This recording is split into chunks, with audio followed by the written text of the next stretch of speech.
Hello friend, नमस्कार। मैं भास्कर स्वागत करता है आपको इस चैनल पे। और चलिए स्केल का एक वीडियो ले समाप्त होने के बाद दूसरा वीडियो लेकर आए हैं और इसमें हम लोग पढ़ेंगे थर्मामीटर के बारे में कि आखिर थर्मामीटर होता क्या है। ठीक है, थर्मामीटर को हम लोग क्लिनिकल स्केल या डॉक्टरी मीटर भी कहते हैं, जिसे हम जनरली थर्मामीटर को डॉक्टर लोग ही यूज करते हैं। हम लोग तो सेल्सियस, केल्विन, इन सारी स्केलों को यूज करते हैं, लेकिन थर्मामीटर हम लोग को बुखार मापने के लिए किया जाता है। ठीक है, जो देखिएगा, मान लीजिए कि हमारे शरीर में, बॉडी में 98 डिग्री फ़ारेनहाइट टेम्परेचर है। ठीक है, तो ये लगभग हमको 36.666 dot dot dot degree Celsius होता है। ठीक है ना, जो एक रूम के तापमान से बहुत अधिक भी है। ठीक है, तो ये फ़ारेनहाइट और ये सेल्सियस में समानता होती है। अगर ये सारे बात पहले वीडियो में बताया जा चुका है, लेकिन थोड़ी सी जान लीजिए।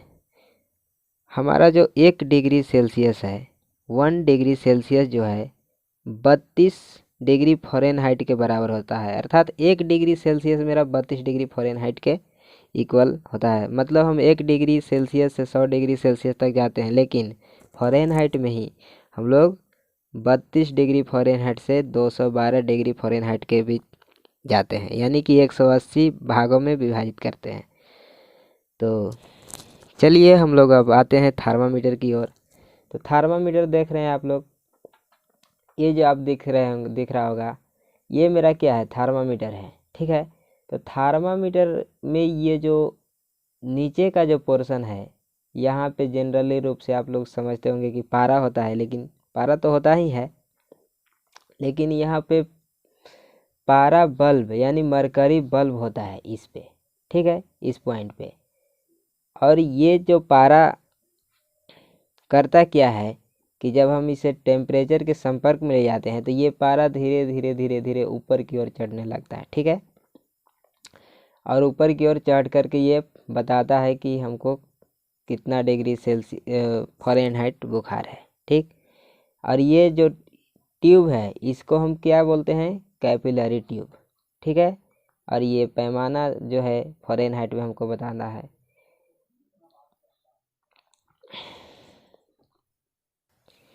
यहाँ पे जो पारा है मेरा, पारा अर्थात मरकरी जिसे हम लोग कहते हैं, ये यहाँ पे बल्ब के रूप में लगा हुआ रहता है।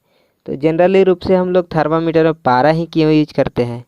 और भी तो चीज़ है, हमारे पीरियोडिक टेबल में बहुत सारे मेटल हैं, बहुत सारे एलिमेंट्स हैं, लेकिन पारा को यूज करते हैं इसलिए क्योंकि पारा जो मेरा है, ट्यूब में या किसी भी बर्तन में आप अगर पारा को रख दें, तो अगर लिक्विड रूप में वह बर्तन के सतह से नहीं टकरा सकता।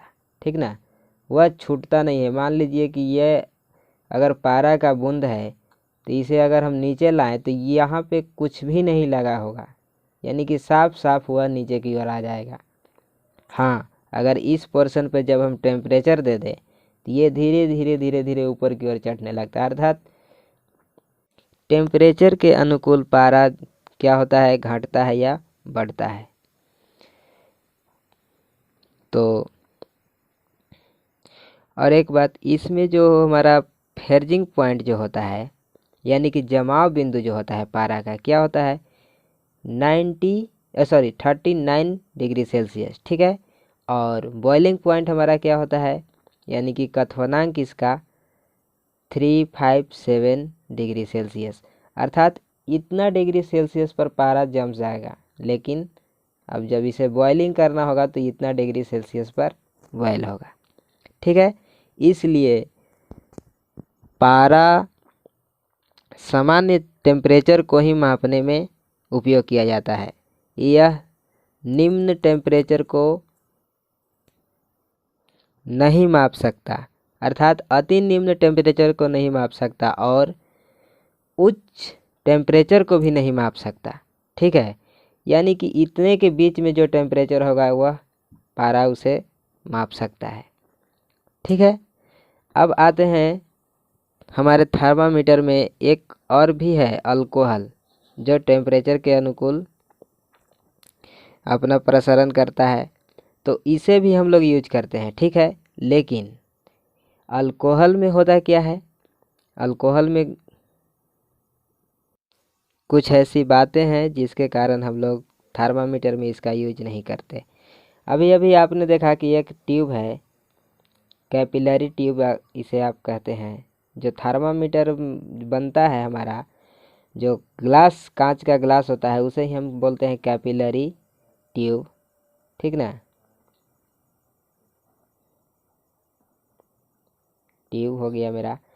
अगर इसमें हम, ये निचला पोर्शन है जो जिसे हम टेम्परेचर देते हैं, ठीक। यहाँ पे अगर हम बल्ब लगा दें, ठीक है, मरकरी बल्ब अगर लगा हुआ है तब तो ये ऊपर जाएगा ही और आएगा ही, लेकिन अल्कोहल अगर इसमें अति कर रहे तो ये हमारा होता क्या है कि अल्कोहल जो है इस सतह को पूर्ण रूप से नहीं छोड़ता, जबकि पारा इस सतह को पूर्ण रूप से छोड़ देता है।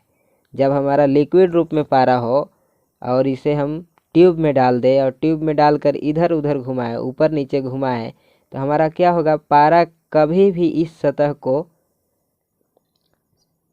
नहीं सटेगा, ठीक है। इसे पूर्ण रूप से छोड़ करके वह नीचे की ओर आएगा, और अगर ऊपर इधर ले जाएं तो यह इसे पूर्ण रूप से छोड़ करके ऊपर की ओर आ जाएगा, ठीक है।